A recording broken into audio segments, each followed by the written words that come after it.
우리가 어떤 인생을 마무리할 때나 내 믿음이 어느 정도 올라섰을 때는 뭡니까? 하나님의 특별한 은혜 때문에 눈물을 흘리잖아요. 여러분 은혜 때문에 눈물도 흘려보셨죠?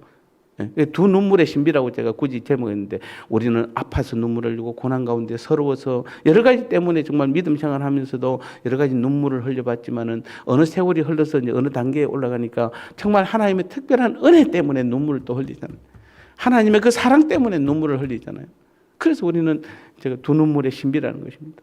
우리는 정말 그런 아픔 때문에 때로는 눈물도 흘려봐야 되고, 그런 것들 때 눈물을 흘려봤기 때문에 은혜가 너무 은혜가 되는 것이에요. 그래서 정말 감사의 눈물이 나오는 것이에요. 하나님은 그런 것들을 우리를 통하여 경험하기를 원하시는 것이에요. 이 두 눈물의 신비, 이 신비의 은혜가 여러분에게 있기를 축복합니다. 정말 우리는 이제는 여러분이 이제 고난, 여기 계신 분들은 지금 고난 때문에 이제 흘리는 눈물이 아니라 이제는 주님의 특별하신 은혜가 감사해서 흘리는 눈물이 되어야 하는 것입니다. 마지막으로 오늘 이 하나님을 의지하는 믿음 네 번째인데, 하나님을 의지할 때 하나님의 신실하심을 경험하게 되는 것입니다. 우리가 사람을 의지할 때, 여러분 사람을 많이 여기 대표적으로 지금 앉아 계신 분들 다 대표적으로, 여러분 사람 많이 지금까지 인생 살아오면서 많이 의지해 보셨죠? 결론은 뭐였습니까? 혹시 여러분 지금 전화해가지고 여러분 정말 믿을 만한 사람한테 전화했고, 내가 지금 병원에 입원했는데 돈이 없어서 수술보험인데 1,000만 원 보내줘 라고 하면은 1,000만 원 보내줄 사람 있는 사람 한번 손 들어보세요. 난 자신 있게. 너무 많습니까? 500만 원 있나요? 여러분 사람을 의지할 때, 이제 여러분 다 경험입니다. 사람을 의지하는 결과가 뭐였습니까? 다 상처죠. 대부분 상처였잖아요. 그래도 또 의지하시죠. 우리는 지금까지 사람을 수없이 의지해 봤습니다. 저 사람은, 제가 봐도 저 사람은 진짜 법 없이 살 사람이야. 그런데 시간이 지나보면 그 사람한테 당하잖아요. 늘. 누구한테 안 당합니다. 법 없이 살 사람한테 당해요. 다. 우리는 사람을 의지했을 때의 결론은 결국에는 우리에게 오는 것은 상처밖에 없습니다. 그런데 우리가 고난 가운데서 하나님을 찾고 하나님을 의지할 때는 하나님은 반드시 우리를 회복시키시는, 하나님의 약속을 이루시는 신실하신 하나님이세요. 여러분 이게 지금 우리가 이제 인생의 결론일 수도 있습니다. 따지고 보면은 그동안 우리가 수없이 많은 사람을 의지해봤고 믿었는데 그 결론은 결국에는 우리가 상처받게 주지 않았는데, 지금 여러분 정말 여러분 인생에서 모르겠습니다. 혹시 한 몇 분은 한두 분은 정말 내 인생에서 내가 그 사람 그 친구 하나는 확실해라고 하는 사람 한두 명 있을지는 모르겠습니다만, 많은 사람들이, 여러분 대부분 많은 사람들이 사람을 의지해서 다 상처밖에 없잖아요. 그런데 여러분이 하나님을 의지하시면은, 하나님을 믿으시면은 반드시 우리를 회복시키시는 하나님이세요. 그 약속을 반드시 이루시는 하나님이세요. 여러분 사람과 하나님을 어떻게 비교합니까? 그런데도 우리는 하나님의 약속은 의지하지 않고 하나님을 신뢰하지 않고 대부분 누구를 의지합니까? 사람을 상처받아 놓고 또 사람을 의지하네. 또 사람을 의지해. 그만큼 하나님을 의지하면 하나님 반드시 회복시키시고 우리를 그 약속을 이루시는 분임에도 불구하고 우리는 하나님을 지독하게 의지하지 않죠. 여러분 구약에 보면 우리 창세기 1장 1절부터 1장 전체에 계속 누가 나옵니까? 하나님이 나옵니다. 하나님께서 보시기에 하나님께서. 예. 그래서 엘로힘의 하나님. 그 하나님이 계속 나오다가 그 하나님은 어떤 하나님입니까? 예. 뭐 우리가 히브리어로 바요메로 엘로힘 예히오르 바예요로 뭡니까? 빛이 있으라 했더니 빛이 있더라. 하나님 보시기에 좋았더라. 하나님 보시기에 좋았더라. 그게 하나님은 엘로힘 하나님이기 때문에 그건 우주적 하나님이고 온 세상을 창조하신 하나님이고 모든 우주 전체를 다스리시고 섭리하신 하나님이시잖아요. 그런데 갑자기 2장에 들어가면 같은 인간 창조가 두 번 반복해서 나오잖아요. 창세기 1장에서도 인간을 창조한 장면이 나오는데 2장에서 또 나옵니다. 그런데 2장에서 나오는 하나님은 어떤 하나님입니까? 엘로힘 하나님에서 여호와 하나님으로 바뀌어버리죠. 같은 하나님인데 엘로힘과 여호와는 완전히 다른 분 아닙니다. 한 분이신데, 한 분이신데 사실은 냉정하게 말하면 창세기 1장에서의 하나님은 엘로힘 하나님은 성부 하나님이시고 창세기 2장에서의 하나님은 성자 하나님인데 이것도 100% 맞는 것은 아닙니다.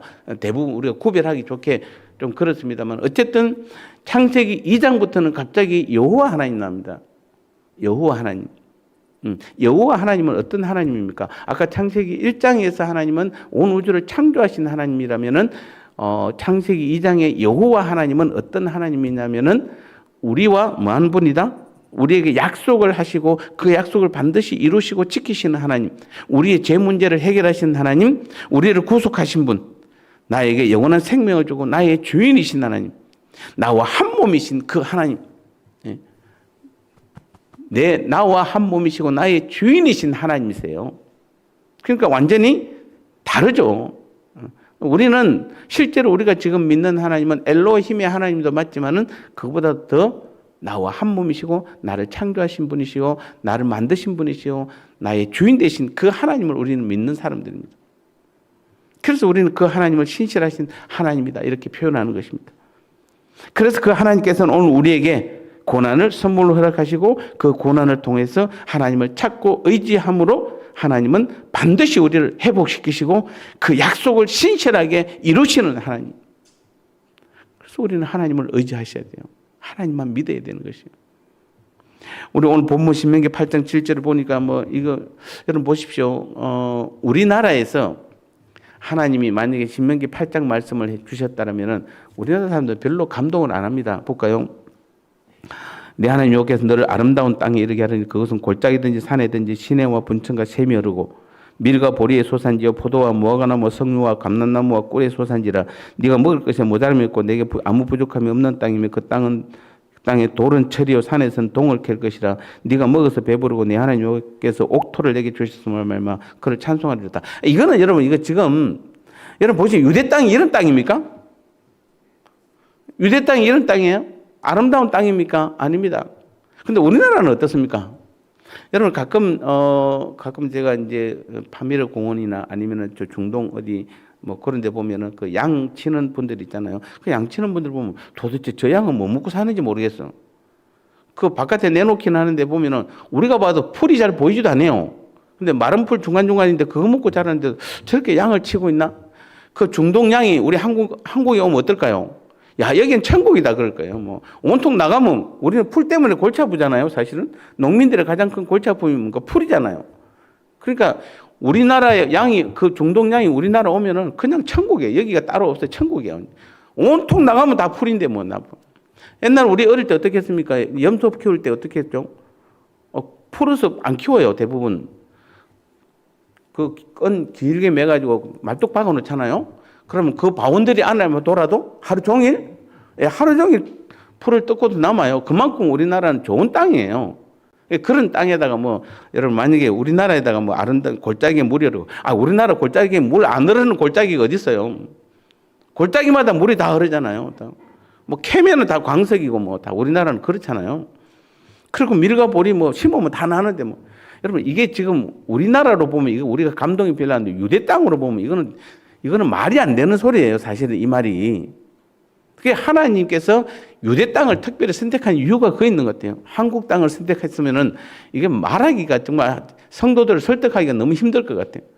하나님 가만히 있으세요. 그냥 우리가 가만히 있어도 심으면 다 나오고 골짜기마다 물이 있고 파면 다 나오는데 그거 갖고 그렇게 하시냐고 그럴 수 있는데 유대 땅은 안 그렇잖아요. 안 그렇잖아요. 그런데 오늘 신명기 오늘 이 8장 7절에서 오늘 본문 10절까지 보면 우리나라처럼 마치 이야기하잖아요. 신명기 8장 10절에 보면 내 조상들이 알지 못하던 만나를 광야에서 내게 먹이신다니 이는 너를 낮추고 너를 시험하고 너에게 복을 주려 하심이라.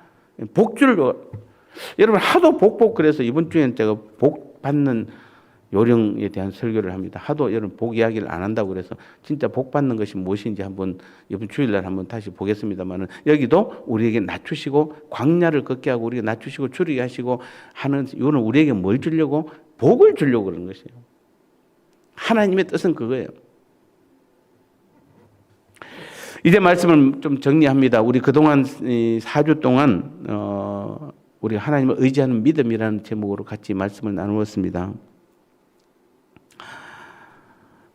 우리의 삶 가운데, 오늘 나의 삶 가운데 오늘 말씀과 같이 우리가 이 그동안 4주 동안 했던 것 첫 번째가 하나님과의 관계 회복이 가장 중요하다고 그랬잖아요. 하나님의 관계 회복. 믿음으로 사는 가장 큰 이유 중에 하나가 바로 하나님과의 관계 회복이에요. 하나님과 관계는 어떤 관계죠? 우리는 아버지와 아들의 관계예요. 아버지와 아들의 관계가 늘 회복돼야 되고, 그 다음에 하나님이 하나님 되심. 하나님이 하나님의 되심. 나를 통해서 하나님의 일하심과 하나님의 능력이 나를 통해서 나타나야 되는 것이에요. 그 믿음이 있는 사람에게 하나님 자신의 능력을 나타내는 것입니다. 그리고 하나님의 특별한 공급과 신실하심, 이런 것들이 우리 삶 가운데 날마다 경험돼야 돼요. 정리합니다. 다시 한번. 오늘도 하나님과 우리와의 관계는 어떤 관계? 아버지와 아들의 관계가 돼야 되고, 그 아버지와 아들의 관계라면은 하나님의 능력이 나를 통해서 나타나야 되고, 하나님의 특별하신 은총과 그 보호하심, 돌보심과 신실하심이 우리 가운데 나타나는 관계가 될 때에 하나님은 우리를 통하여 하나님이 약속하신 그 약속들을 반드시 이루어 나가시는 것입니다. 그래서 시편 37편 5절에 뭐라고 그럽니까? 내 길을 여호와께 맡기라. 그를 의지하면 그가 이루시고, 이렇게 말씀하고 있습니다. 여러분의 남은 인생도 이제 사람 의지하지 마시고 믿음으로 하나님께 맡기셔서 하나님께서 여러분 우리 모두를 이끌어 가시는, 모든 것을 통해서 우리의 삶을 통하여 우리 이루어 가시는 하나님의 놀라운 능력이, 우리 해병대 우리 식구들도 많습니다만, 여러분 지금 나이가 많다라고 이제 우리는 포기하고 이런 것이 아닙니다. 여러분 성경에는 80대, 70, 80대, 90대까지 쓰임 받은 분들이 많습니다. 우리는 주님 부르실 그날까지 쓰임 받는 사람들이지 우리는 쉬는 사람들이 아니에요. 이 땅은 쉬는 곳이 아닙니다. 이 땅은 쉬는 곳이 아니라 쓰임 받는 것입니다. 여러분이 해병대에 있다고 그냥 우리는 이제 우리는 원래 우리 나이 많으니까 그냥 해병대 이름 지어놓고 그냥 괜히 그냥 좀 쉬게 하고 그냥 그렇게 해서 그냥 인생을 보내라고 하는 것 같다. 그게 아닙니다, 여러분요. 그렇게 하시면 안 돼요. 주님 부르실 그날까지 우리는 뭐 해야 된다? 하나님 앞에 쓰임 받아야 되는 것이에요. 여러분 쓰임 받으셔야 돼요. 그래서 우리 해병대 남자분들 설거지도 좀 하셔야 돼요. 그냥 묵지만 마시고.